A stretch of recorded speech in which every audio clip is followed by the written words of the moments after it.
Hey guys, tonight we drift far out into the Pacific Ocean, to a small triangular island surrounded by thousands of miles of restless blue water.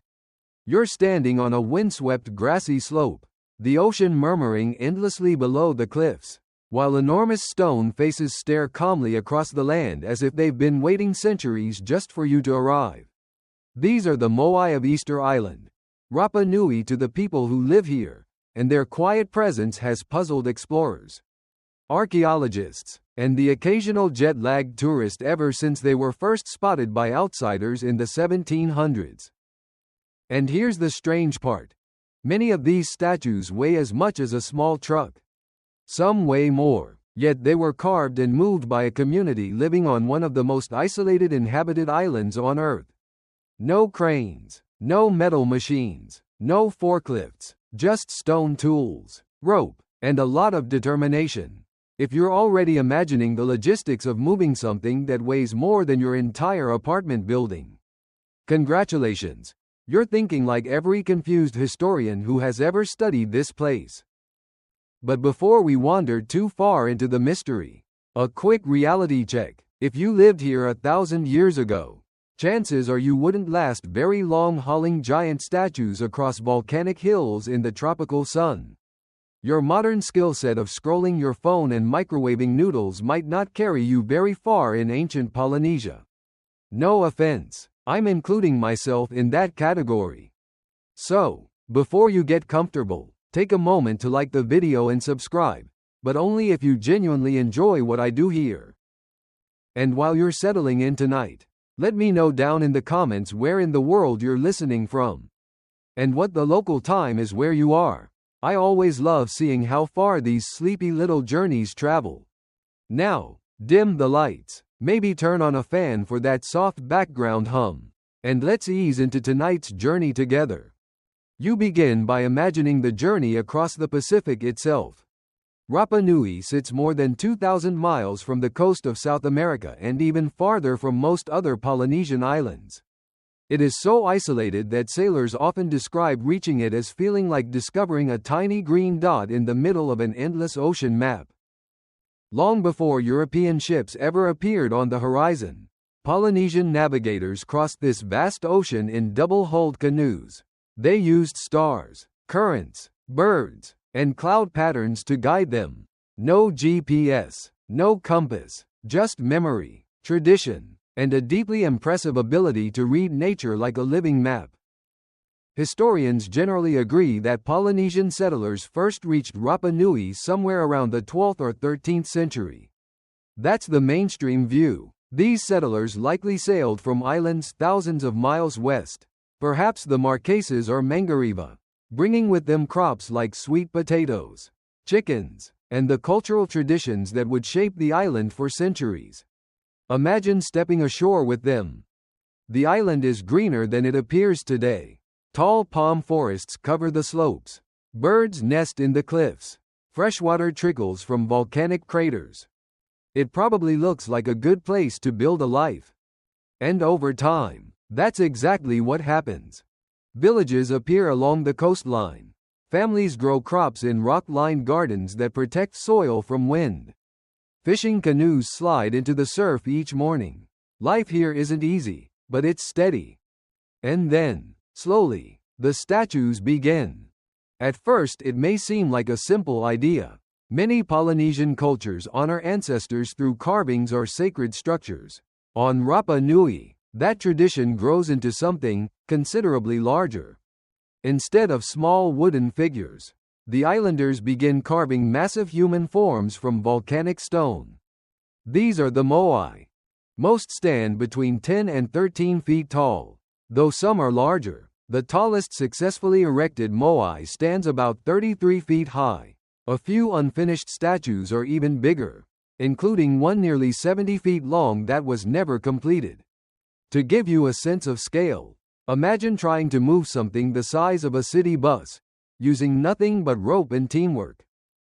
And yes, historians still argue whether the islanders originally intended the statues to be quite this enormous, or if the scale slowly increased over generations in a kind of ancient prestige competition between clans. Which, honestly, sounds like a very human thing to do. One group builds a 12-foot statue. The neighboring clan looks over and says, ours should probably be 14 feet. And before long you've got dozens of giant stone ancestors quietly supervising the countryside. But there's another curious detail. When you stand before a Moai, you notice something strange about their faces. They all share a similar expression: long noses, deep eye sockets, and strong brows. The bodies are stylized, with long arms pressed against their sides and hands resting on their stomachs. Their proportions feel deliberate, almost symbolic. And despite their massive size, most Moai are carved from relatively soft volcanic tuff, a stone formed from compressed ash. This makes carving possible using basalt tools, which are much harder. Archaeologists have found many of these stone tools near the carving sites. It's a surprisingly practical technology. No magic required, just patience and skill. Still, that only explains how the statues were carved. It doesn't explain the truly baffling part: moving them. You look out across the island again. Rolling hills, grasslands, scattered volcanic craters, the ocean wind brushing steadily across the landscape. And standing there, sometimes miles from any quarry, are these giant statues. Historians still argue whether they were dragged on sleds, rolled on logs, or transported upright in some ingenious way we're only beginning to understand. And if you listen closely to the islanders' own oral traditions, you hear something even stranger.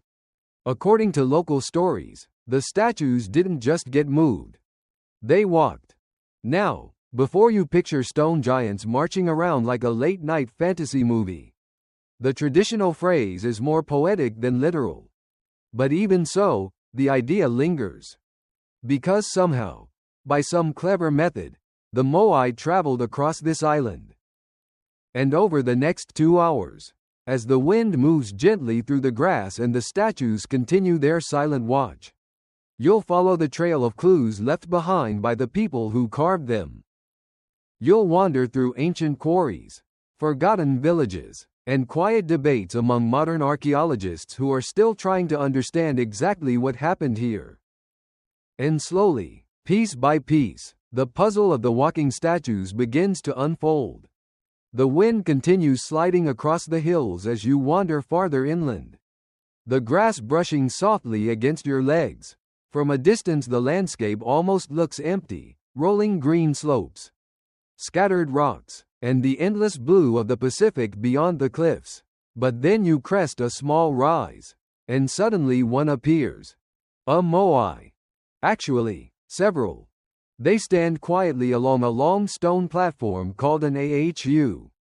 Their tall bodies rising out of the earth like ancient sentries who forgot to clock out several centuries ago. Their faces are calm and unreadable, gazing across the island rather than toward the ocean behind them. This detail surprises many first-time visitors. You might expect giant statues on a remote island to stare dramatically out to sea, perhaps scanning the horizon for enemies or lost ships. But most Moai face inland. They look toward the villages that once stood nearby. The mainstream explanation is that these statues represent deified ancestors. In traditional Rapa Nui belief, ancestors continued to watch over their descendants even after death. Placing a massive stone representation of them on a ceremonial platform allowed their protective spirit, called mana, to remain present among the living.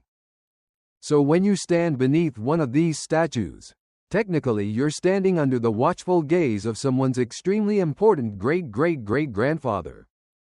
No pressure. The AHU platforms themselves are impressive structures. Carefully fitted basalt stones form long rectangular terraces that can stretch more than 300 feet across. On top of these platforms, several Moai stand shoulder to shoulder. Some platforms held as many as 15 statues. You picture the moment long ago when a newly finished statue was raised upright here. The entire village likely gathered for the event. There may have been chanting, offerings, and ceremonies as the ancestor took its place. Historians agree that the Moai were not randomly scattered decorations. They were deeply connected to community identity. Each statue likely represented a specific lineage or clan leader. So when one village built a statue, neighboring groups probably felt a quiet nudge to build their own. Which might explain why there are so many. Today, archaeologists have counted nearly 900 Moai across the island. Around half of them still remain at the quarry where they were carved. Others lie along ancient roads or stand atop restored platforms. A few are even lying face down where they fell centuries ago. And when you look closely, you notice something else about the statues. They're not all identical. Some have slightly longer faces. Some have deeper eye sockets. A few appear almost thoughtful, like stone philosophers contemplating the meaning of life, or maybe just wondering who forgot to bring lunch. These subtle variations suggest different sculptors or workshops over time, which leads you to wonder about the artists themselves. Imagine the daily routine of a Moai sculptor.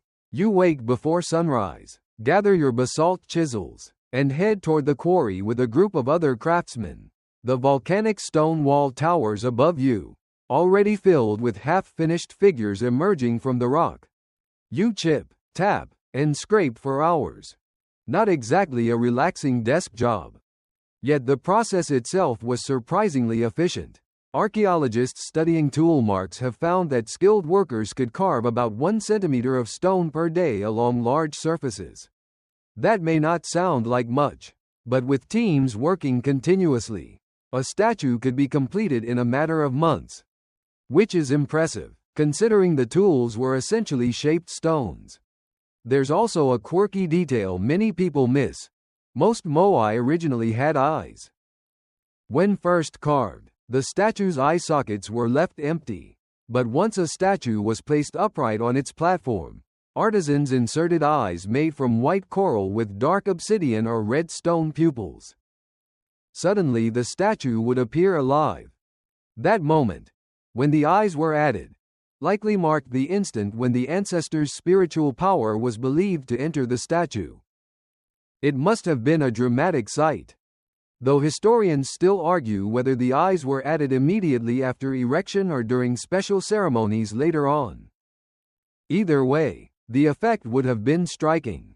A silent stone face suddenly appearing to look directly over the landscape. Which, if you were a visiting rival clan, might have been slightly intimidating.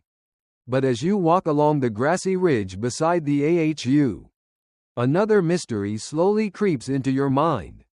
How did these statues get here? Some of them stand miles from the quarry. Even the smaller Moai weigh around 10 to 15 tons. Larger ones can reach 70 tons or more. Moving something that heavy requires coordination, planning, and probably a few people shouting helpful instructions like, "No, not that direction." Archaeologists have discovered what appear to be ancient roads leading away from the quarry.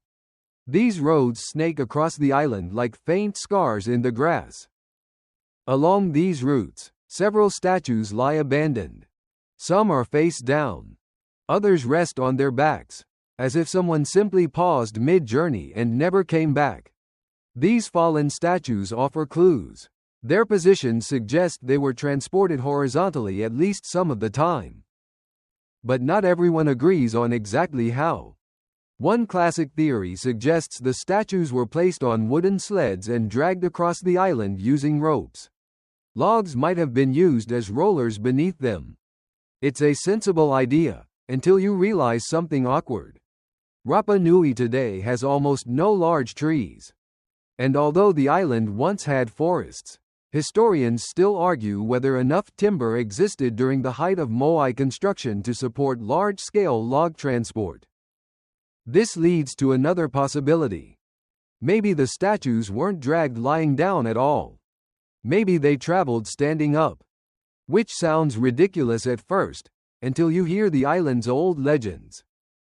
According to traditional stories passed down through generations, the statues moved to their platforms using mana, spiritual power granted by chiefs or priests.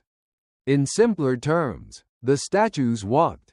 Now, no one suggests the Moai actually strolled across the island like tourists on a beach vacation.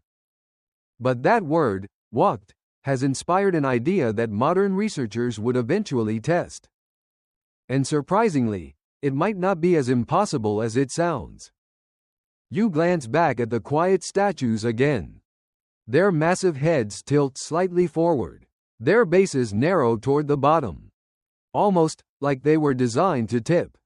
Which, as it turns out, might be the key to the entire mystery. You continue inland, leaving the coastal platforms behind as the wind grows quieter and the land rises gently toward the island's interior.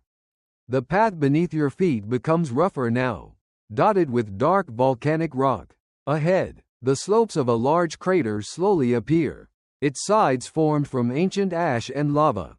This is Rano Riraku, the quarry where most of the Moai were born. If the statues you saw earlier felt mysterious, this place feels almost surreal. As you approach the crater wall, shapes begin emerging from the stone itself. At first you notice one half-buried face, then another, then dozens more. It's as if the hillside is filled with giants slowly waking from a long volcanic nap. Some statues are only rough outlines carved into the rock surface.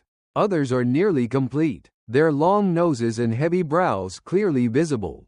A few lie fully separated from the cliff, resting on the slope as though waiting patiently for someone to come pick them up. Which, apparently, never happened. Archaeologists have counted nearly 400 unfinished Moai scattered around this quarry alone. It's like stumbling across an ancient factory where production suddenly stopped one afternoon and everyone went home. Historians generally agree that Rano Riraku supplied around 95% of all Moai on the island. The stone here, volcanic tough, is soft enough to carve with basalt tools but sturdy enough to survive centuries of wind and rain.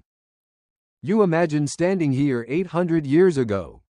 The quarry would have been alive with activity.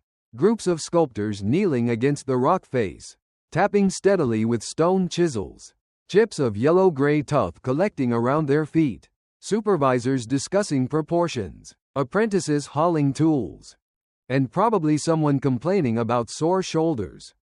The statues were carved directly into the rock wall in a horizontal position. Sculptors began by outlining the figures back in profile on the cliff surface.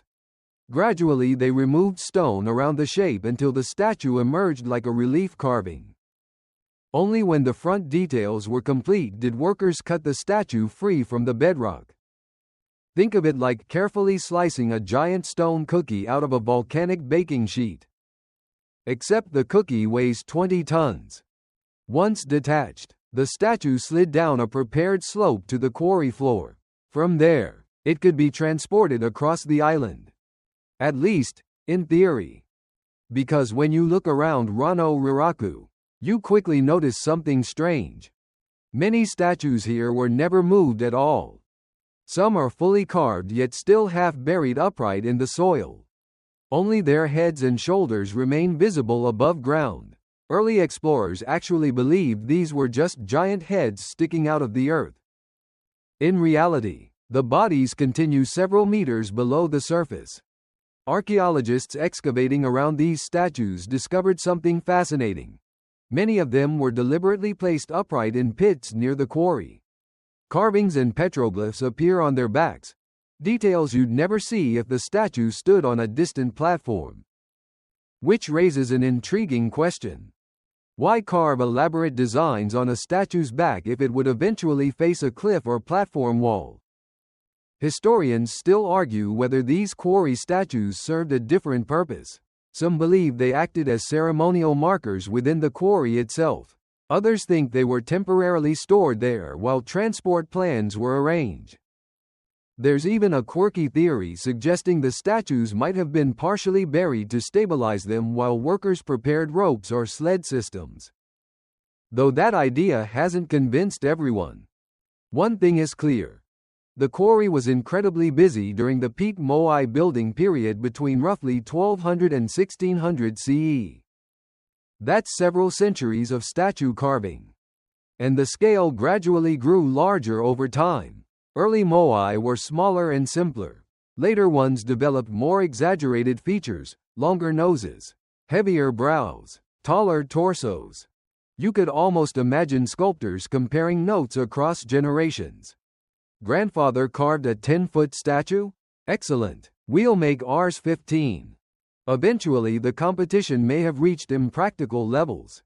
The largest unfinished Moai here, sometimes called El Gigante, stretches nearly 70 feet long and weighs an estimated 150 tons. It's still attached to the quarry wall today. Even modern cranes would pause politely before trying to move that thing. Which brings us back to the transportation mystery again. Standing here among the unfinished giants, you notice something subtle about their shape. The heads are heavy. Very heavy. In fact, Moai heads account for a large percentage of their total weight. The base of the statue is comparatively narrow. This seems like an odd design choice if your goal is stability. But if your goal involves tipping the statue forward and rocking it side to side, suddenly it starts making a strange kind of sense. This is where the famous walking statue idea begins to creep into modern archaeological thinking. Rapa Nui oral traditions often say the statues moved using mana, spiritual power granted by chiefs or priests. Early European visitors heard stories describing statues walking across the island. For centuries, outsiders assumed this was purely myth. But in the late 20th century, a few researchers began to reconsider the possibility that the legends might contain a practical truth hidden inside the metaphor. What if the statues were moved upright? What if teams of people used ropes to rock them forward, pivoting them from side to side like a slowly shuffling refrigerator?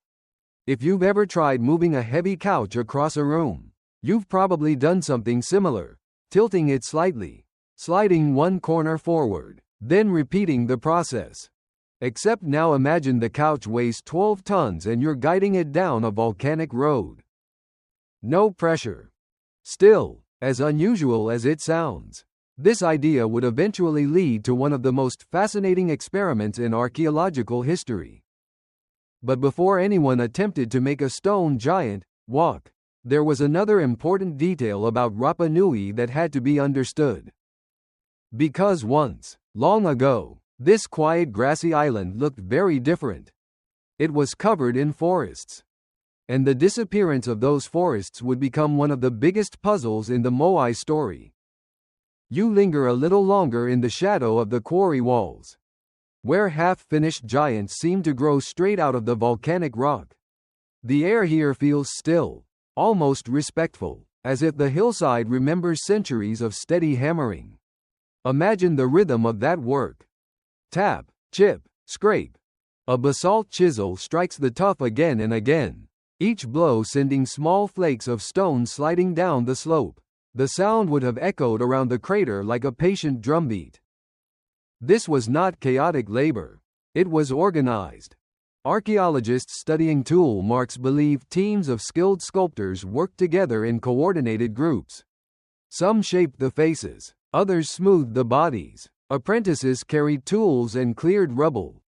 One mainstream historical fact archaeologists point out is that basalt tools called toki were the primary carving instruments. Thousands of these stone chisels have been found around Rano Raraku.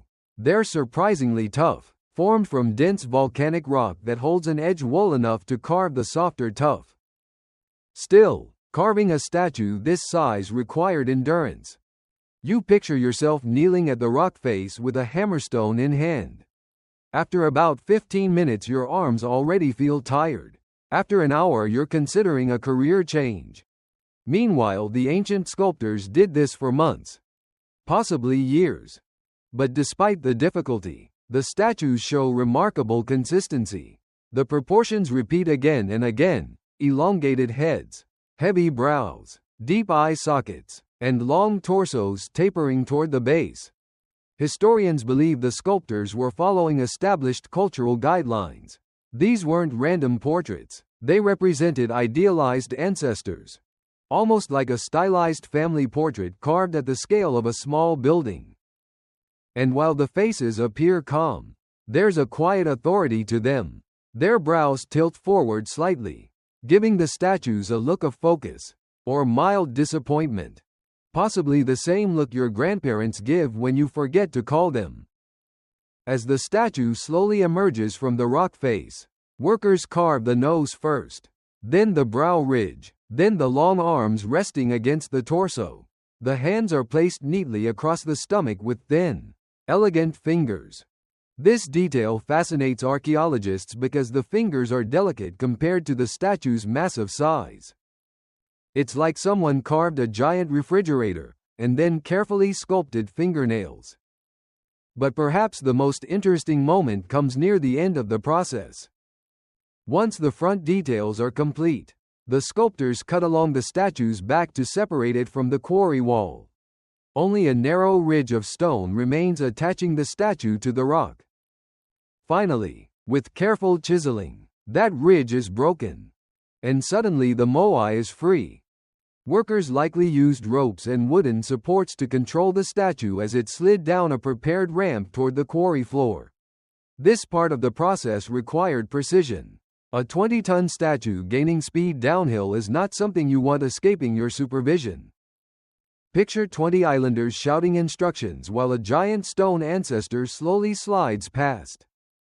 Left rope, left rope. No, the other left. Somewhere in the distance a chicken probably observes the chaos with deep concern. Once the statue reaches level ground, additional carving continues. The back is smooth, the base is shaped. Some statues receive carvings on their backs, petroglyphs of birds, symbols, or geometric designs. These markings remain mysterious. Historians still argue whether these carvings represent clan symbols, ritual markings, or perhaps later decorations added during ceremonies.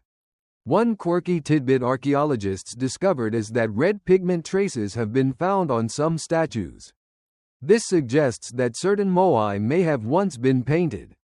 Imagine the statues not as bare gray stone, but lightly colored with earthy reds and whites, their coral eyes gleaming in the sunlight. Suddenly the island landscape feels far more alive.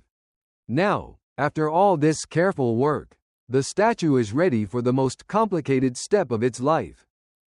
Transportation. You stand at the edge of the quarry and look out across the island again. From here you can see faint ancient roads leading away through the hills. They're subtle, just shallow depressions worn into the landscape. But archaeologists have mapped several of these routes stretching for miles. Along them lie dozens of statues that never reached their destinations. Some appear to have broken during transport. Others simply rest beside the road as though the moving crew decided to take a lunch break, about 400 years ago. Which raises another puzzle. Why are many of these statues found upright or leaning slightly to one side? If they had been dragged horizontally, you might expect them to lie flat. Instead, some appear positioned almost like they were standing or partially tilted. This observation would later become important. But before we jump to walking statues, we have to talk about something else entirely. The trees. Because once upon a time, this island was not the open grassy landscape you see today. It was forest. Thick palm forests. According to pollen samples preserved in lake sediments, researchers studying ancient soil layers discovered evidence of a now extinct species called the Easter Island palm.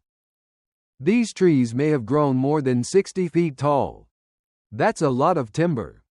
Enough timber, some scholars argue, to build sleds, rollers, and transport systems capable of moving heavy statues across the island. But here's where things get complicated. Those forests eventually disappeared. By the time Europeans first arrived in the 1700s, the island was largely treeless. Which leaves historians debating an enormous question. Did the Rapa Nui people cut down their forests to move statues? Or did something else cause the trees to vanish? The answer matters because it shapes how we understand the entire story of the Moai. And like many mysteries here, the truth may be more complicated, and more human, than anyone first imagined. You leave the quarry behind as evening shadows stretch across the hills. The unfinished giants fading slowly into the rock. Somewhere out there across the island, the completed statues still stand patiently on their platforms, waiting. And perhaps, just maybe, remembering the long journey that brought them there. You leave the quiet quarry slopes behind and begin walking down one of the faint ancient roads that snake across the island. The path is shallow now, softened by centuries of wind and grass, but archaeologists can still trace its direction across the hills. It curves gently through the landscape like a memory the island hasn't quite forgotten. Along this road, every so often, you pass another statue. One leans slightly forward, half buried in soil. Another rests face down as though it tripped during a very unfortunate commute several hundred years ago. A third lies on its back, staring straight up at the clouds.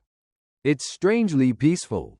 Yet each fallen statue also feels like a clue frozen in time. These statues didn't all collapse randomly.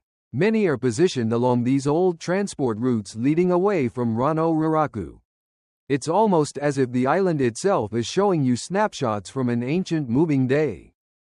And moving day here must have been intense. Most moai weigh between 10 and 80 tons, depending on their size. Even the small ones are heavier than a modern city bus. Moving something like that across volcanic terrain without wheels or engines requires careful planning. Historians have spent decades trying to reconstruct how it might have worked. One early and widely accepted theory involved wooden rollers and sleds. According to this idea, workers placed the statue horizontally on a wooden sled. Logs were laid beneath it like rolling pins. Teams of people then pulled the sled forward using ropes.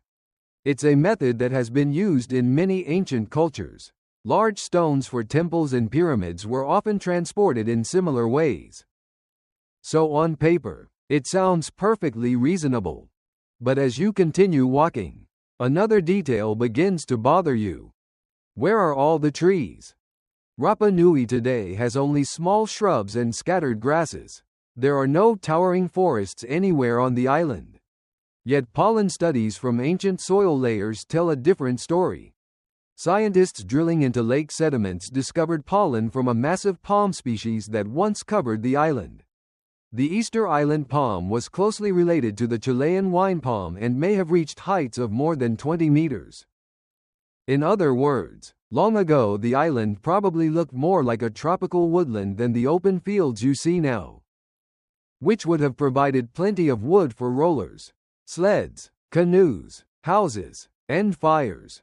But sometime between roughly 1200 and 1600, those forests vanished. By the time Dutch explorer Jacob Rogeveen arrived in 1722, becoming the first European to record visiting the island, he noted the absence of large trees. This observation would later spark a famous historical debate. One interpretation suggests the islanders cut down their forests faster than they could regrow them. Wood was needed for boats, tools, housing, cooking fires, and perhaps for moving statues. If that happened, the disappearance of trees might have triggered soil erosion, declining crops, and social stress. For many years this idea became a popular explanation for the island's later struggles. Some writers even described it as an environmental cautionary tale. But historians still argue whether that story is too simple, because recent research has complicated the picture. For example, archaeologists discovered large numbers of rat bones in ancient deposits on the island. These weren't native animals. They likely arrived accidentally with the first Polynesian settlers, hidden among supplies on their canoes. And rats? Well, rats are enthusiastic eaters, particularly when it comes to palm seeds. Some scientists believe that expanding rat populations may have prevented the palm forests from regenerating after trees were cut. Even if humans only harvested part of the forest, rats might have consumed the remaining seeds before new trees could grow. So instead of a single cause, the deforestation might have resulted from a combination of factors: human activity, introduced animals, and environmental change. Which, honestly, feels more realistic. Ecosystems are rarely simple. There's also a quirky detail archaeologists uncovered while studying ancient Rapa Nui agriculture. The islanders developed a clever technique called rock gardening. They placed small stones across their fields to protect soil from wind and conserve moisture. These rock-covered gardens helped crops like sweet potatoes grow in otherwise difficult conditions. So while life here may have become harder as forests declined, the people adapted creatively. You picture farmers carefully arranging stones across the earth, turning the volcanic landscape into a patchwork of protected gardens. Meanwhile, somewhere else on the island, sculptors continue carving moai. Which raises an interesting question. If trees were becoming scarce, why continue building giant statues? Historians still argue whether statue building actually contributed to deforestation at all. Some modern experiments suggest that moving statues upright, using ropes instead of sleds, might require far less timber than earlier theories assumed. And if that's true, the statues might not have been responsible for the island's changing forests after all. Instead, they may have remained a central part of Rapa Nui culture even as the environment evolved. Another curious detail appears along the roads as you walk. Many fallen statues lie at slight angles, as if they tipped forward while moving. Some appear positioned almost like they were standing when they fell. This observation puzzled archaeologists for years. But eventually a few researchers began to wonder if those positions were actually telling the story of how the statues traveled. Not lying down, but upright. And if that idea is correct, then the old island legends about statues walking might not be myth at all. They might be describing a surprisingly clever engineering trick, one that modern scientists would soon try to recreate themselves, with ropes, patience, and a healthy respect for gravity. Because the only way to solve a mystery like this is sometimes to try moving a giant statue yourself. You keep following the old road as it winds gently across the island's rolling hills. The grass moves in soft waves under the steady Pacific breeze, and every now and then another fallen statue appears beside the path like a forgotten mile marker. Some lie face down, others lean at curious angles. A few seem almost poised upright, frozen in a moment of imbalance. And the more you look at them, the more an odd thought keeps returning. What if they were never meant to travel lying down at all? For decades the roller and sled theory dominated discussions about moai transport. It seemed practical. If ancient people wanted to move something extremely heavy, sliding it across logs would be a logical method. But the theory had problems. First, as you already noticed, the island eventually lost most of its trees. Even if forests once covered Rapa Nui, historians still argue whether enough timber remained during the peak statue building period to support the massive number of rollers that would have been needed. Second, dragging a statue horizontally would place enormous stress on its neck and nose. And if you look carefully at the moai, their noses are, well, very prominent. Transporting them face down might snap the nose. Face up might strain the neck. Yet surprisingly few statues show that kind of damage from transport, which led some researchers to revisit the island's traditional stories. In Rapa Nui oral history, elders often describe the statues as having walked to their platforms using spiritual power called mana. Chiefs or priests commanded them, and the statues obeyed. Now, obviously, no archaeologist is suggesting that stone giants literally marched across the island like sleepy parade floats. But oral traditions often preserve a hint of real events, even if the details become poetic over time. So the question becomes, could the statues have moved in a way that looked like walking? This is where the shape of the moai suddenly becomes important again. You stand beside one fallen statue and study its proportions. The head is large and heavy. The base is relatively narrow. The body leans slightly forward. That forward tilt isn't an accident. Archaeologists have measured several statues and found that their centers of gravity sit slightly ahead of their base. Which means if you push one gently forward, it wants to tip. Not collapse, exactly, but lean. And if ropes were attached to both sides, teams of people might be able to rock the statue from side to side while guiding it forward. Left rope pulls. The statue tilts slightly left. Right rope pulls. It tilts right. Back and forth. Little by little, the statue could pivot along its base, inching forward in a slow zigzag motion. In other words, it might shuffle across the ground, almost like walking. Historians still argue whether the ancient builders intentionally designed the statues with this motion in mind. But the geometry is certainly suggestive. And the roads you've been following might support the idea. Many ancient roads on the island are slightly curved, rather than perfectly straight. That shape could accommodate a side-to-side rocking movement. It's a subtle detail, but when archaeologists mapped the routes, they noticed something intriguing.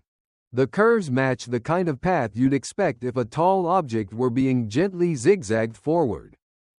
You imagine the scene now. A team of perhaps 15 or 20 islanders stands around a newly finished moai. Thick ropes wrap around the statue's head and body. One group pulls from the left, another from the right, while a smaller group behind keeps tension to prevent it from tipping too far. Someone shouts instructions. The statue tilts. The ground trembles slightly as several tons of stone shift their weight. Then the statue settles again, just a few inches farther along the road. Step by step. It would have been slow, very slow. But with enough patience, the statue might travel miles. Of course, for a long time this idea sounded a little optimistic. Many archaeologists remained skeptical. After all, controlling a 20-ton stone figure while rocking it back and forth sounds like the sort of plan that could end very badly if someone sneezes at the wrong moment. Imagine explaining that accident to your village chief. So, good news. The statue moved 3 meters. And the bad news? Well, it's currently lying on top of the ceremonial yam storage hut. But eventually, a few researchers decided there was only one way to settle the argument. They would test the walking theory themselves. In the late 20th and early 21st centuries, several teams conducted experiments using replica statues and ropes. Some even attempted to move actual moai that had already fallen. These experiments would become some of the most fascinating archaeological demonstrations ever attempted. And surprisingly, the statues moved. Not quickly, not gracefully, but they moved, standing upright, rocking from side to side exactly the way the island legends seem to describe. You glance back along the quiet road again, imagining that slow procession centuries ago. Teams of islanders guiding a towering stone ancestor across the hills. Left, right, left again. The statue sways gently, inching forward beneath the watchful sky. And suddenly the phrase, "the statues walked," doesn't sound quite so mysterious anymore. It starts to sound like an engineering solution disguised as a legend. But there's still another detail waiting to be explained. Because some moai didn't just wear calm expressions. Some wore enormous red stone hats. And those hats weighed several tons all by themselves. Which raises an entirely new puzzle. How do you place a giant stone hat on top of a statue that's already 30 feet tall? The road continues over a gentle ridge, and as you wander farther along it, you begin to picture those ancient moving crews more clearly. The statues sway slowly across the grasslands, guided by ropes and shouted instructions. It's not fast, it's not elegant, but it works. Left pull. Right pull. Another careful step forward. Over the past few decades, archaeologists have tried to recreate this exact scene using modern experiments. And surprisingly, the results have been pretty convincing. One of the most famous demonstrations happened in 2012 when researchers Terry Hunt and Carl Lipo worked with local Rapa Nui residents to test the walking theory. Instead of using a small model, they chose something far more dramatic, a real Moai that had fallen long ago. The statue weighed around 5 tons, which is still enormous, but manageable enough for an experiment. They tied 3 thick ropes around the statue's head. 2 teams stood on either side, and a third group held a rope behind it for balance. Then they started pulling. The statue tipped slightly. One team pulled, then the other. Back and forth.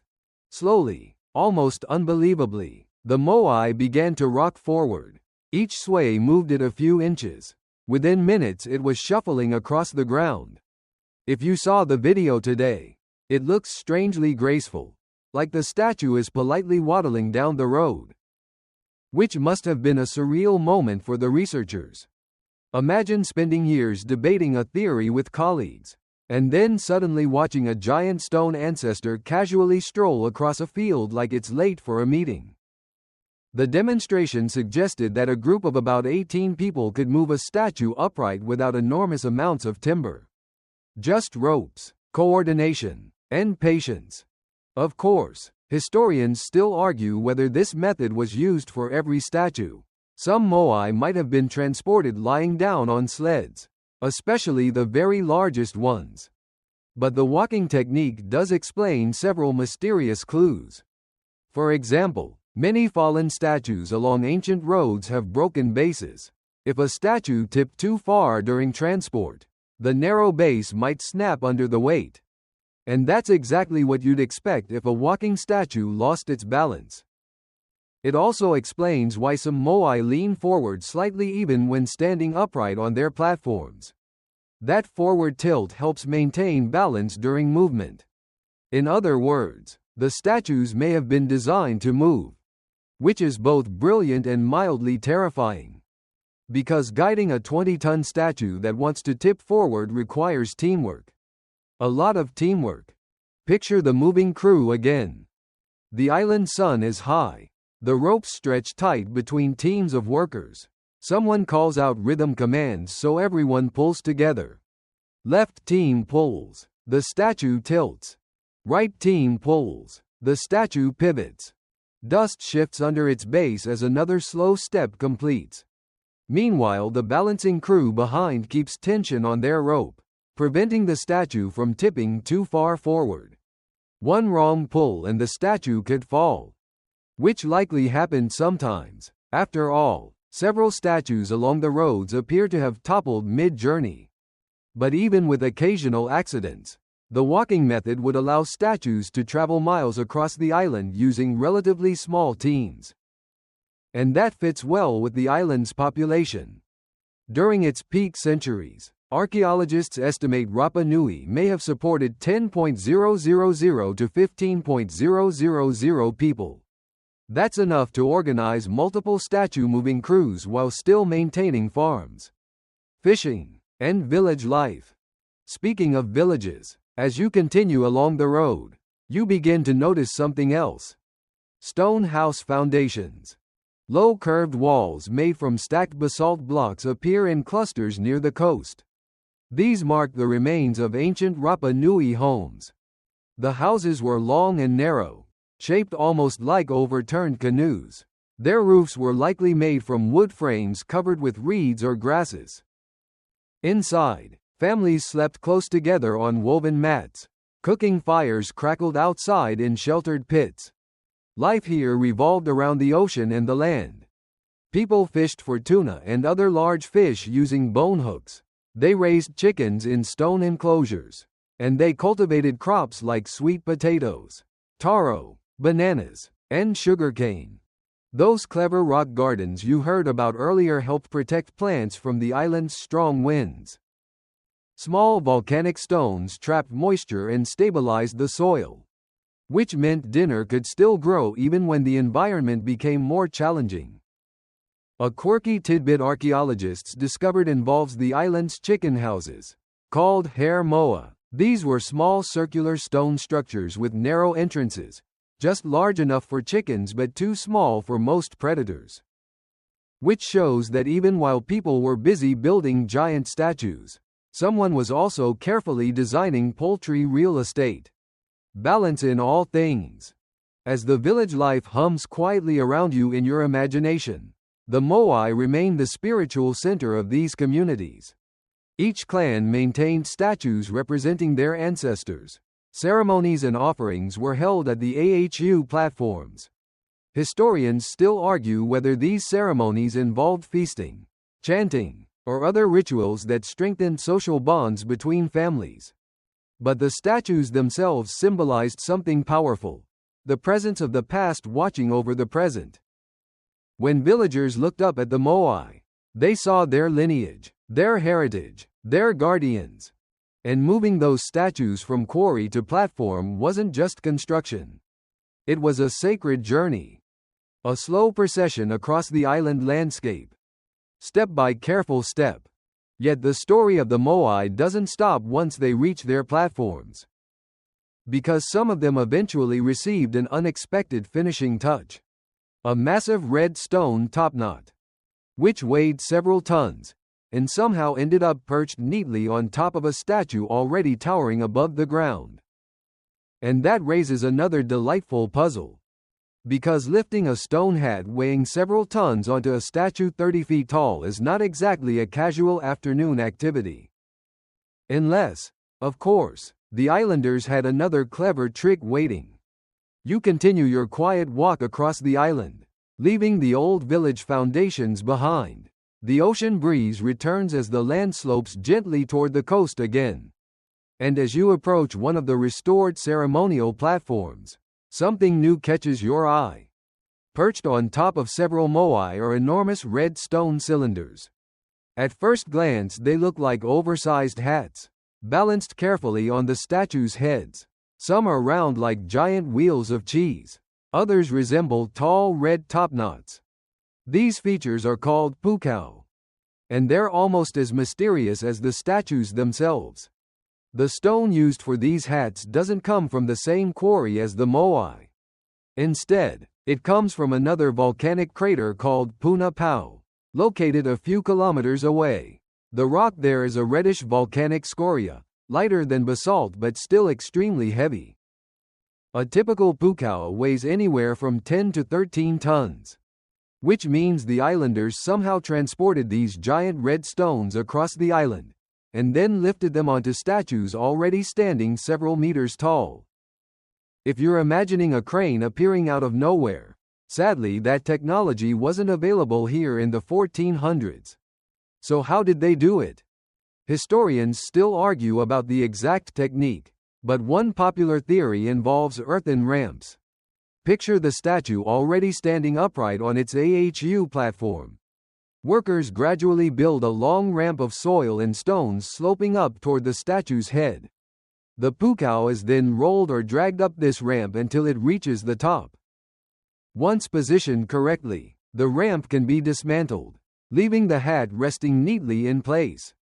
It's similar to methods used in other ancient construction projects around the world. Slow, simple, and surprisingly effective. Some pukao even have small grooves carved around their sides, which may have helped secure ropes during lifting. You imagine the moment when the red stone finally settles onto the statue's head. Below, the village gathers once again. The Moai now stands fully complete, eyes inserted, red topknot gleaming in the sunlight, its massive form gazing calmly across the land. It's not hard to see why these statues held such importance.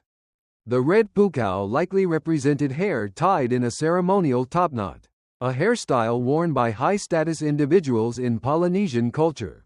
In other words, the statues weren't just ancestors, they were ancestors of prestige. Important people, chiefs, leaders.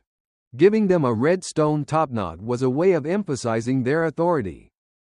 Though you have to admit, balancing a 10-ton hairstyle on someone's head is a pretty bold fashion choice. If modern salons offered that service, appointments might take a while. As you circle the platform, you also notice that the Moai's eye sockets are empty now. But remember earlier when you learned they once had coral eyes? Those eyes made a dramatic difference. When archaeologists restored the statue called Ahu Ko Te Riku, they placed a reconstructed coral eye back into its socket. The effect was startling. Suddenly the statue seemed awake. The gaze felt direct, almost watchful. Historians believe the statues only received their eyes once they were fully installed on their platforms. Before that moment, they were considered incomplete. Only after the eyes were placed did the ancestors' spiritual power truly inhabit the statue. Which meant the statue was no longer just stone. It became a guardian. You imagine the quiet ceremonies that may have accompanied this moment. Priests chanting, villagers offering food or gifts, perhaps fires flickering in the evening light. The island landscape glowing softly under the stars. But even as these sacred traditions flourished, something else was happening on Rapa Nui. The environment was slowly changing. You've already heard about the disappearing forests, but the consequences of that shift may have unfolded gradually over generations. Without large trees, building ocean-going canoes became difficult. Fishing farther offshore might have declined. Soil erosion increased in some areas. Historians still argue whether these environmental changes caused serious social tension on the island, or whether the community adapted more successfully than earlier researchers assumed. Recent archaeological evidence suggests the Rapa Nui people remained resilient for quite a long time. Their rock gardens improved crop yields. Stone windbreaks protected plants. Villages reorganized around new agricultural areas. In other words, they adjusted. Human societies are often more flexible than we give them credit for. Still, by the late 1600s something significant appears to have shifted in the island's culture. Many statues were toppled from their platforms. Today, if you walk around the island, you'll see dozens of Moai lying face down near their AHU. Their tall bodies stretch across the ground like fallen watchmen. For a long time historians assumed these statues fell because of earthquakes or simple neglect. But later research revealed something different. The statues were deliberately pushed over. Carefully. Systematically.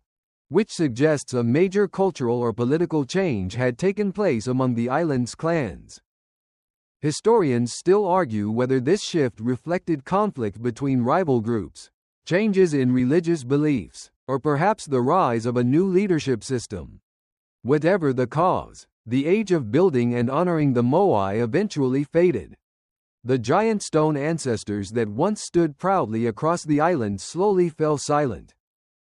And for generations afterward, they lay scattered across the landscape, until another group of curious visitors arrived. Visitors who had sailed halfway across the world, and had absolutely no idea what they were about to discover. The wind grows stronger again as you wander along the coastline. Waves roll steadily against the dark volcanic rocks, and seabirds circle lazily overhead. The statues remain behind you for a moment, and instead you picture life continuing on the island during the centuries after many Moai had already been raised. Villages still dot the coast. Gardens continue to grow between fields of protective stones. Fishing lines drop into the ocean each morning. But something in the culture has begun to shift. Archaeologists studying the later history of Rapa Nui noticed that the ceremonial focus of the island slowly moved away from the Moai platforms.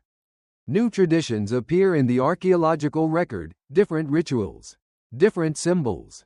One of the most fascinating changes centers around a place called Urongo. Perched high on the rim of the volcanic crater Rano Kau. You imagine climbing up the steep slopes toward that crater. The ocean spreads endlessly beyond the cliffs, while the crater lake glows quietly behind you. At the edge of this dramatic landscape stands a village of low stone houses.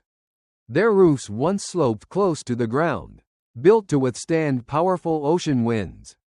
But the carvings here are different. Instead of long-faced Moai figures, you see images of birdmen. This marks the rise of the Tangata Manu, or birdman tradition.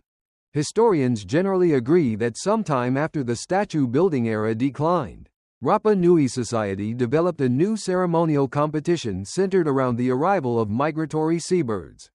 Each year representatives of island clans gathered at Orongo to witness a daring challenge. Competitors, usually strong young men chosen by their clans, had to climb down the steep cliffs, swim through shark-filled waters to a nearby islet called Motu Nui, and retrieve the first egg laid by the sooty tern bird. Yes, really. You're probably thinking that retrieving a bird egg from a small rocky island while swimming through the Pacific Ocean sounds like a slightly extreme version of an Easter egg hunt. You would not be wrong. The first competitor to successfully return with an intact egg made his sponsoring chief the Birdman for the year. That title carried significant prestige and influence. This competition may have replaced or transformed earlier religious systems that centered around the Moai.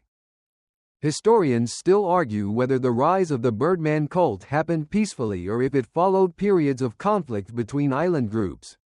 Some evidence suggests rival clans pushed over each other's statues during struggles for power, which would explain why many Moai today lie toppled face down near their platforms. Interestingly, the statues weren't smashed or destroyed. They were simply pushed over carefully, often in a way that preserved the body. Almost like someone was saying, "Your ancestor is no longer in charge here." It's a dramatic cultural shift, but not necessarily the end of Rapa Nui civilization. Life continues. People still farm the land using stone gardens. Chickens still wander around their carefully built houses. Fishermen still head out to sea whenever the weather allows.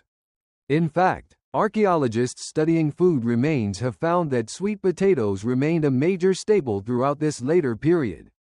These crops were well suited to the island's volcanic soils and climate. There's even a curious detail about sweet potatoes that connects Rapa Nui to the wider Pacific. The plant originally comes from South America, yet it appears across Polynesia centuries before Europeans arrived. Historians still argue whether Polynesian sailors reached South America and brought the crop back themselves, or whether some other contact occurred across the ocean. Either way, the sweet potato became central to island life. And somewhere in those fields, farmers probably paused occasionally to glance toward the fallen statues nearby. Even after their ceremonial importance faded, the Moai remained part of the landscape, silent reminders of earlier generations. Meanwhile, the wider world had absolutely no idea this island existed. European sailors crossing the Pacific during the Age of Exploration sailed past enormous stretches of ocean without ever seeing Rapa Nui. But eventually, in the early 18th century, one ship happened to pass close enough. It was Easter Sunday, 1722, when Dutch explorer Jacob Roggeveen spotted the island. And when his crew came ashore, they were stunned. Because scattered across the grassy hills stood dozens of enormous stone figures. Some upright, some toppled, all watching silently over the island. The sailors had no idea who built them or how they had been moved. To them the statues seemed almost impossible. Roggeveen's journals describe the statues with a mixture of curiosity and disbelief. His crew measured some of them, noting their immense size. But they also observed something else. The island had few large trees, which deepened the mystery even further. How could a small island community without obvious timber resources have transported such gigantic stone figures? That question fascinated outsiders for centuries. Scholars, explorers, and later archaeologists would debate theories ranging from ingenious engineering methods to rather imaginative ideas involving lost civilizations. But as you already know, the real explanation may be far more elegant. A clever combination of simple tools, teamwork, and a technique that made stone giants shuffle slowly across the land. Still, the puzzle of the Moai was far from solved. Because even today, new discoveries continue to reshape our understanding of this quiet island. And some of the most surprising clues are still waiting beneath the soil. You continue along the coastline as the evening light softens over the island. The ocean glows pale blue beneath the fading sun, and the silhouettes of several moai stand quietly on a distant AHU platform. Their shapes feel almost natural now, like part of the landscape itself. It's easy to forget that for centuries, many of these statues weren't standing at all. When European visitors began arriving more frequently during the 18th and 19th centuries, most of the moai had already been toppled. Explorers described statues lying scattered across the island, some face down near their platforms, others abandoned along ancient roads.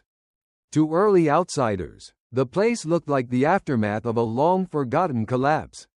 And because no one fully understood the island's history yet, theories began multiplying rather quickly. Some visitors imagined the statues must have been built by a mysterious lost civilization that vanished long before the island's current inhabitants arrived. Others speculated about strange outside influences, ancient visitors from distant continents, or, inevitably, people suggesting aliens had been involved. Because apparently every large stone monument on Earth eventually attracts someone pointing dramatically at the sky and whispering, "What if?" Space. But archaeologists studying the island more carefully began uncovering a very different story. Gradually, evidence showed that the statues were indeed built by the ancestors of the Rapa Nui people themselves, using tools and techniques entirely within the capabilities of a Polynesian society. Stone tools found at the quarry matched the carving marks on the statues. Ancient roads connected the quarry to the AHU platforms. Remains of villages and gardens surrounded many of the ceremonial sites. In other words, the moai were not mysterious leftovers from some vanished empire. They were the result of a long, creative cultural tradition developed by the island's own inhabitants. One particularly interesting mainstream discovery happened during archaeological excavations around the statues at Rano. For years, visitors believed those statues were simply giant heads sticking out of the earth. But when researchers began carefully digging around them, they uncovered something surprising. The statues had full bodies buried underground. Several meters of torso, arms, and detailed carvings extended beneath the surface. It turned out that soil had slowly accumulated around the statues over centuries, covering most of their bodies. Once excavated, the statues revealed delicate carvings on their backs, patterns of birds, ceremonial paddles, and geometric shapes. These carvings may represent important symbols within Rapa Nui culture, though historians still argue about their exact meaning. Some scholars believe they reflect later artistic additions after the statues were erected. Others suggest they may have held ritual significance tied to ancestor worship. Either way, discovering those hidden bodies transformed how people understood the statues. They weren't giant heads. They were enormous, fully sculpted figures standing deep in the earth. And seeing them uncovered can be surprisingly moving. Imagine standing beside one of those excavated statues. Its shoulders rise above you. Its arms stretch along the torso with long, elegant fingers. And behind it, delicate carvings mark the stone like quiet signatures left by ancient artists. It's a reminder that the statues were more complex, and more human, than earlier explorers realized. Another quirky detail archaeologists noticed involves the island's ancient road system. When researchers mapped the old transport routes leading away from Rano, they discovered something curious. Many of the fallen statues along these roads appear to be facing forward, in the direction they were traveling. That observation fits nicely with the walking theory. If statues were being rocked forward while standing upright, they would naturally fall face first if they lost balance, which is exactly what many of them appear to have done. Some even seem to rest at slight angles that suggest they were moving when they tipped. Historians still argue whether every statue was transported this way, but the evidence certainly makes the idea plausible. And it means that for centuries, the island may have witnessed a slow procession of towering stone ancestors shuffling across the hills. Not marching proudly like soldiers. More like extremely dignified refrigerators being carefully guided by teams of rope-pulling islanders. Still impressive, but slightly more relatable. Meanwhile, as archaeologists continue studying the island's past, they've also discovered that the Rapa Nui people developed remarkably sophisticated methods for surviving in their environment. Those rock gardens you heard about earlier are a perfect example. By spreading small stones across their fields, farmers reduced wind erosion, stabilized soil temperatures, and preserved moisture. It's a clever adaptation that allowed crops to thrive even after the island's forests disappeared. Some fields covered several hectares with these protective stones, which means ancient farmers spent a lot of time carefully arranging rocks, probably while occasionally glancing toward the statues and thinking, "At least I'm not the one moving that thing." The deeper researchers dig into Rapa Nui's past, the more they discover a society that was inventive, adaptable, and deeply connected to its traditions. And despite centuries of speculation from outsiders, the real story of the Moai seems to come down to something beautifully simple. People. People carving stone with patience. People moving enormous statues with teamwork. People building monuments to remember those who came before them. And even today, the island continues to reveal new pieces of that story, sometimes in the most unexpected places. The night air cools slightly as you continue your quiet wander across the island. The stars begin appearing above the Pacific, one by one, just as they did for the Polynesian navigators who first crossed these waters centuries ago. Somewhere in the distance, waves break gently against the cliffs, a steady rhythm that hasn't changed in thousands of years. The Moai stand silently beneath the stars, some upright, watching over the island, others lying quietly where they fell long ago. And as archaeologists kept studying these statues through the 20th century, one question kept returning again and again. Why do they all face inland? You remember noticing that earlier. It's one of the first strange things visitors realize when standing near a platform. Instead of gazing dramatically out to sea, most Moai turn their backs toward the ocean and look across the island itself. Historians generally agree that this was intentional. The statues weren't guarding the coastline. They were watching the villages. In Rapa Nui belief systems, ancestors continued to influence the living world. Their spiritual energy, called mana, was thought to protect crops, guide families, and maintain harmony within the community. So placing a Moai on a platform facing inland allowed that ancestral presence to look over the people. It's almost like each village installed its own gigantic family guardian. Imagine growing up in a coastal settlement here. Every day when you step outside, you see the towering face of a stone ancestor watching quietly from the platform behind the houses. Not in a threatening way. More like a patient reminder of where your family came from.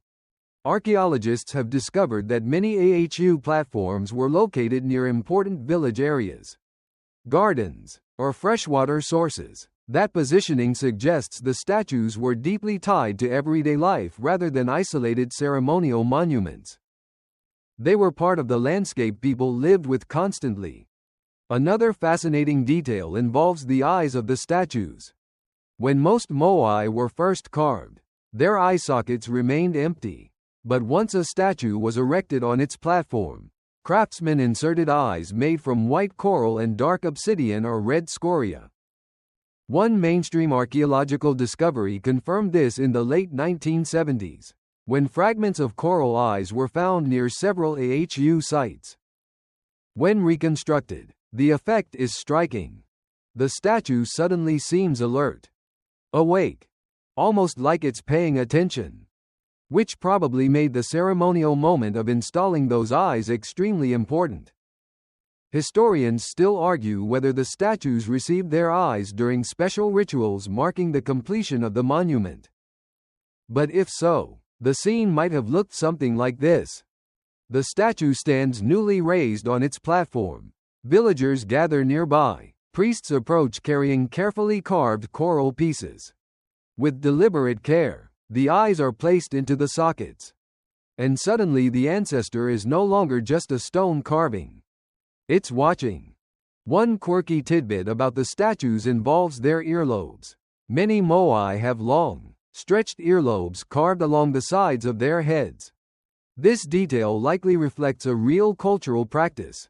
In many Polynesian societies, elongated earlobes were associated with high status or spiritual authority.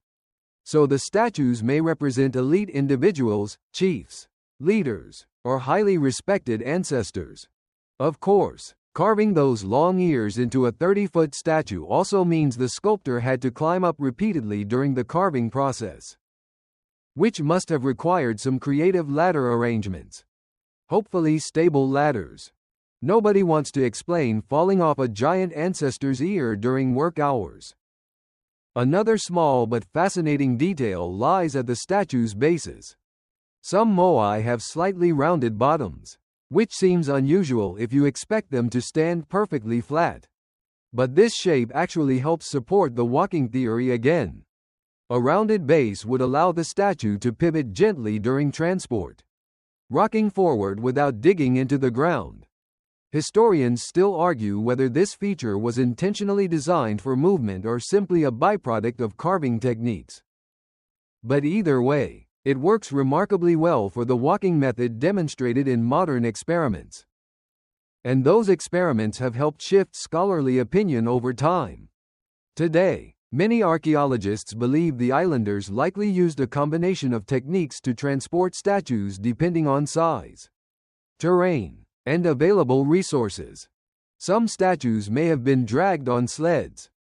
Others may have walked upright using ropes and coordinated teams. It's not unusual for ancient engineering to involve multiple solutions rather than a single universal method. And Rapa Nui society certainly had the creativity to develop different approaches. Meanwhile, across the island, everyday life continued evolving through the centuries. Villages shifted locations, farming techniques adapted to changing conditions, ceremonial traditions evolved.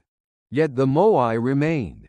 Even after many had fallen, they still defined the island's identity. Travelers arriving by ship couldn't ignore them. Stone faces watching the horizon.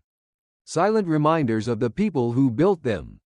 And as the modern world gradually learned about Rapa Nui, the statues would begin attracting visitors, researchers, photographers, and dreamers from across the globe, all hoping to understand how these ancient giants once moved across the land, and why the islanders felt compelled to build them in the first place.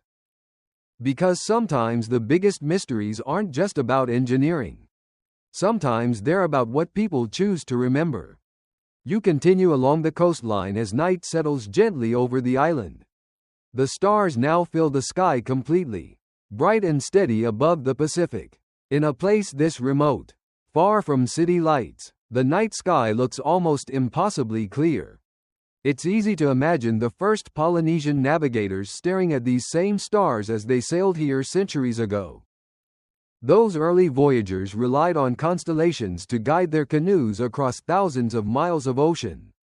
They memorized star paths, ocean swells, bird flight patterns, and even subtle cloud formations.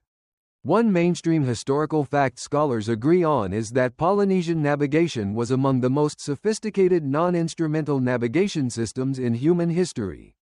Long before compasses became common, Polynesian sailors could cross entire oceans using knowledge passed down through generations. So when the first settlers arrived on Rapa Nui, they weren't simply wandering by accident. They were skilled explorers. And once they settled here, they brought with them cultural traditions that shaped life on the island, including ancestor worship, ceremonial monuments, and artistic carving. Over time, Those traditions grew into the Moai culture you've been exploring tonight. But as archaeologists studied the island more closely during the 20th century, they began noticing something else hidden beneath the surface. Quite literally. In many places across Rapa Nui, soil had slowly accumulated around ancient statues over hundreds of years. Wind carried fine volcanic dust across the land. Rain washed sediment down slopes. Gradually, some moai became partially buried. When archaeologists excavated around these statues, especially at Rano Raraku, they discovered something fascinating. The statues didn't just have heads. They had long bodies buried deep beneath the ground, sometimes extending several meters below the surface. The first time researchers uncovered one of these statues completely, it must have been a dramatic moment. Imagine brushing away layers of soil and suddenly revealing an enormous stone torso that had been hidden for centuries. Arms folded along the stomach, fingers carefully carved, and on the back, delicate petroglyphs. These carvings include images of birds, ceremonial paddles called ao, and geometric patterns that may represent spiritual symbols. Historians still argue whether these designs were added during the statue's original creation or carved later as part of ceremonial practices. But either way, they reveal something important. The statues were more than simple monuments. They were artworks, carefully designed from every angle, even the parts that would eventually disappear beneath the earth. A quirky detail archaeologists noticed while studying the quarry statues is that some of them appear deliberately positioned partially buried in the ground.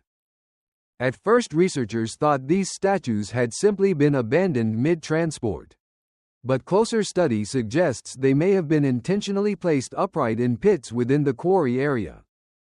Why? That remains a subject of debate. Some historians believe these statues served ceremonial roles connected to the quarry itself. Others think they may have acted as temporary storage while workers prepared transport plans. And a few scholars have suggested that burying the statues might have helped stabilize them while crews attached ropes or organized moving teams. Historians still argue which explanation fits best. But one thing is certain. Rano Raraku was not just a quarry. It was almost like a sculpture garden. Hundreds of statues at various stages of completion filled the slopes, some emerging from the rock face, others standing partially buried, others lying ready for transport. It must have been an extraordinary sight during its busiest centuries. Imagine walking through the quarry while sculptors worked all around you. Stone dust floating through the air. The steady rhythm of chisels tapping against volcanic rock. Half-finished faces staring quietly from the cliffs. A visitor might feel like they had wandered into a place where giants were slowly being born from the earth. But eventually, for reasons historians still debate, the carving of new Moai stopped. Some statues were left unfinished. Others remained in the quarry forever.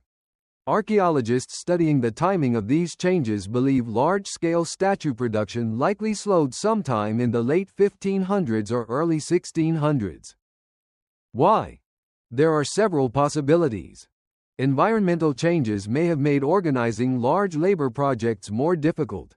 Social tensions between clans could have shifted cultural priorities. Or religious beliefs may have evolved toward new traditions like the Birdman ceremonies you heard about earlier. Most likely, the explanation involves a combination of factors rather than a single dramatic cause. Human societies rarely change for just one reason. Still, even after the statue building era ended, the Moai themselves remained standing across the island for generations. Watching. Waiting. Until eventually, many of them were toppled during later conflicts between rival groups. By the time European explorers arrived in the 1700s, the statues already lay scattered across the land. Silent witnesses to centuries of cultural change. But the story of the Moai wasn't finished yet. Because long after the statues had fallen, modern archaeologists and local Rapa Nui communities would begin working together to raise some of them again. slowly returning the ancient ancestors to their watchful positions. And in doing so, they would bring new life to one of the world's most fascinating historical mysteries. The night deepens over Rapa Nui as you wander farther along the coastal cliffs. The ocean below moves in slow, steady rhythms, and the stars above seem bright enough to touch. Somewhere in the darkness ahead, several moai stand quietly on a restored platform, their silhouettes calm and patient against the sky. But not all the statues remained standing like that. In fact, by the time European visitors arrived in the 18th century, most of them had already fallen. As archaeologists began studying the island more closely during the 20th century, they noticed something interesting about the way those statues were lying on the ground. Many moai had been pushed forward, falling face down from their platforms. And the pattern was remarkably consistent. This wasn't the random damage you might expect from earthquakes or storms. The statues had been deliberately toppled, often in careful ways that avoided completely destroying them. Historians generally agree that this likely happened during periods of conflict between rival clans sometime in the 1600s and early 1700s. Rapa Nui society appears to have gone through political changes during this period. Groups competed for influence, resources, and leadership roles.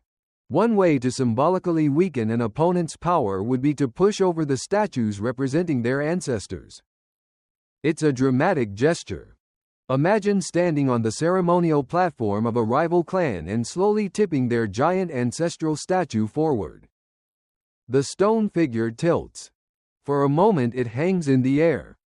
Then, slowly, heavily, it crashes onto the earth below. The ancestors' watchful presence is gone. Yet interestingly, most statues were not smashed apart after falling. They were simply left lying where they landed.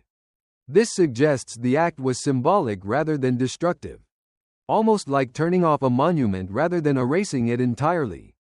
Historians still argue whether these conflicts were widespread across the island or limited to certain regions. Some researchers believe the toppled statues reflect broader social changes as new religious traditions gained importance. Others think rival clans simply pushed over each other's monuments during political struggles. Either way, the age of erect moai gradually came to an end. Meanwhile, outside the island, the world was beginning to change rapidly.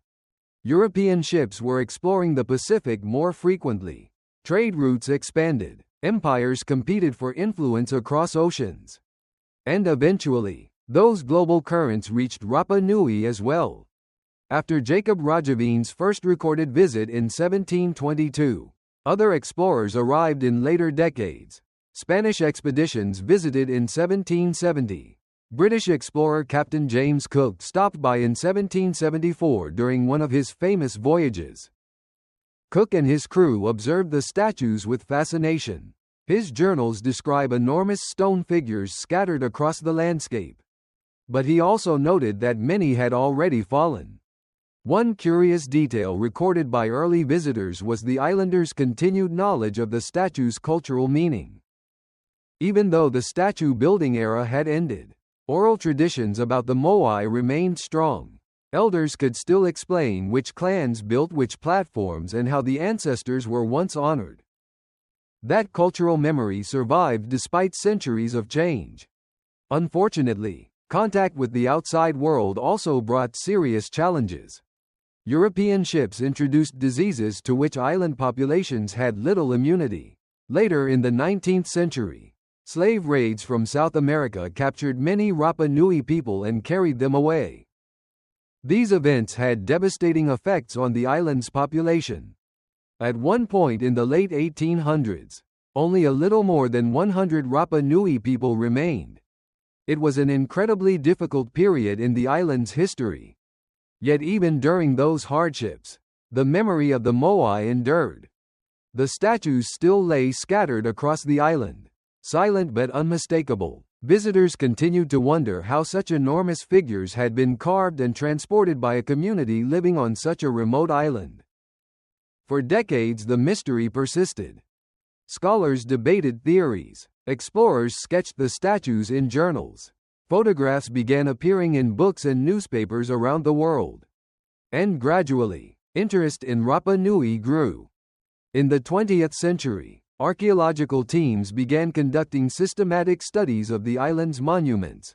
Researchers mapped the ancient roads, excavated quarry sites, and studied the engineering techniques used by the original builders. One famous expedition took place in the 1950s, led by Norwegian explorer Thor Heyerdahl. Heyerdahl's team conducted several experiments attempting to move statues using sleds and wooden rollers. Their demonstrations showed that it was physically possible to transport Moai this way with enough workers. But historians still argue whether those experiments fully matched the techniques used by the island's ancient inhabitants. Later experiments involving the walking method added another piece to the puzzle. And slowly, the mystery of how the statues moved began to feel less impossible. Still impressive. Still extraordinary. But no longer supernatural. Just a clever solution developed by people who understood their environment and worked together patiently. Which, in many ways, might be even more remarkable than the myths. You continue along the quiet shoreline, the cool Pacific breeze brushing gently across the grass. Ahead, the silhouettes of several Moai stand again on their stone platform, their long profiles watching the dark island behind them. Even in the dim light, the figures carry a calm sort of authority. But these statues were not always standing like this.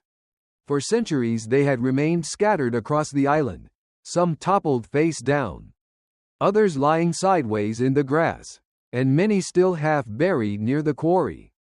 Their revival began slowly during the 20th century. Archaeologists, engineers, and members of the Rapa Nui community gradually began working together to restore some of the ancient ceremonial platforms known as AHU. These platforms were important ritual spaces where statues once stood in rows overlooking their villages.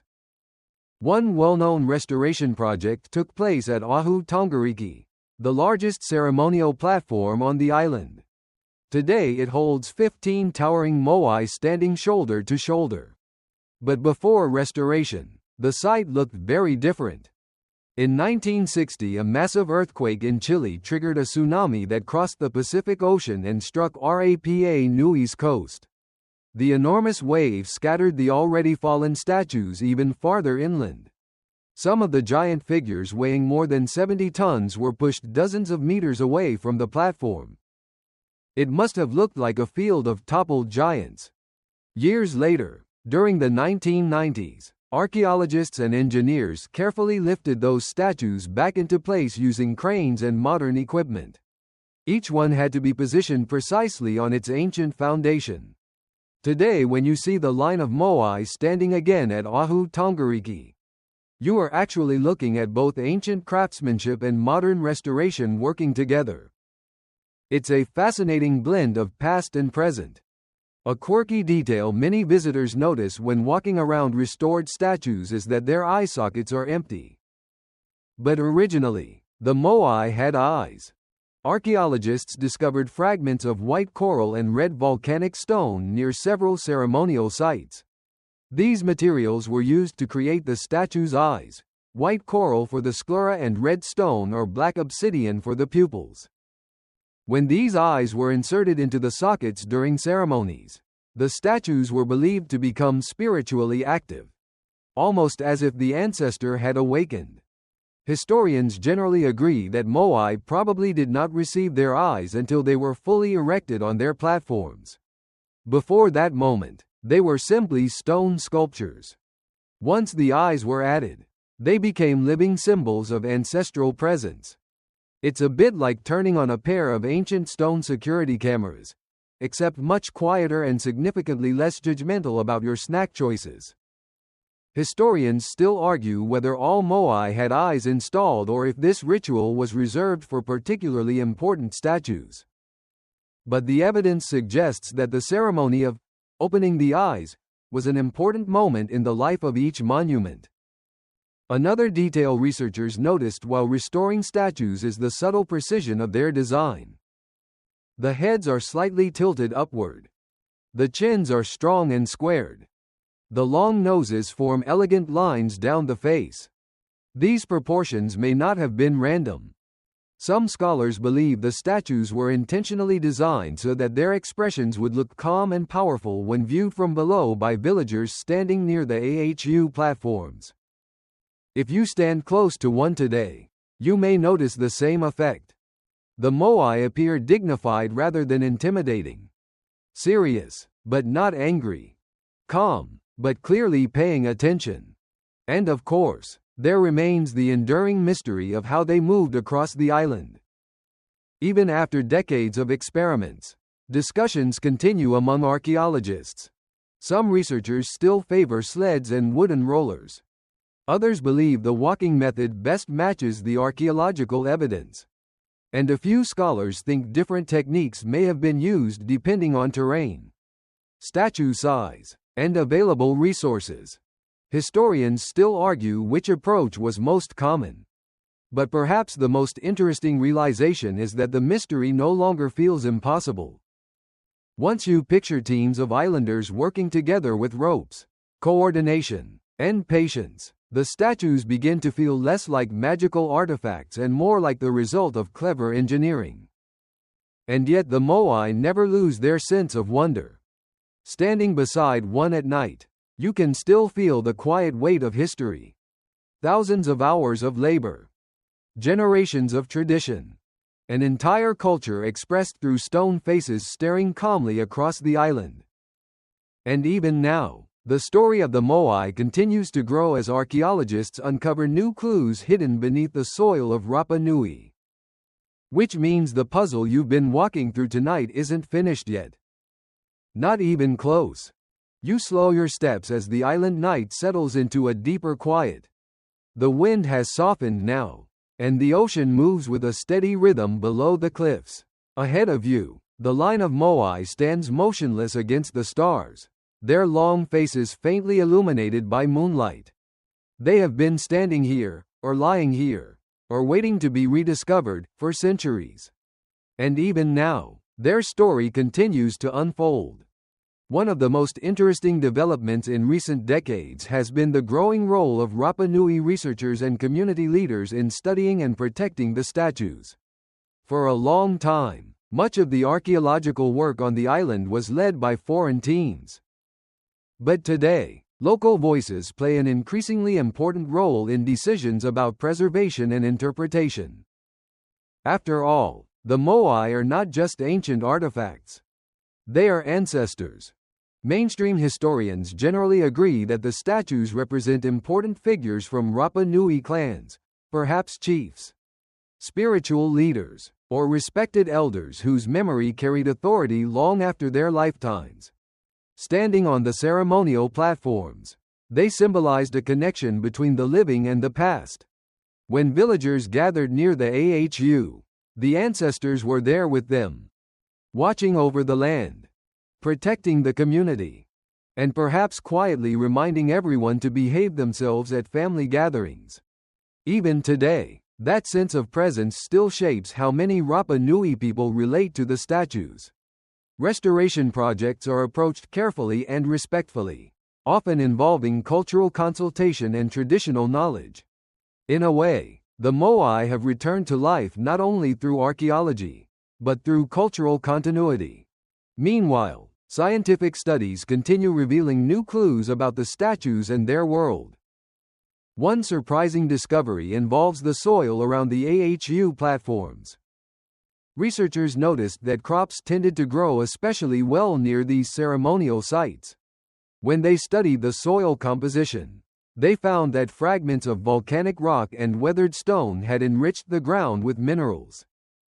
In other words, building the platforms may have accidentally created fertile agricultural zones nearby.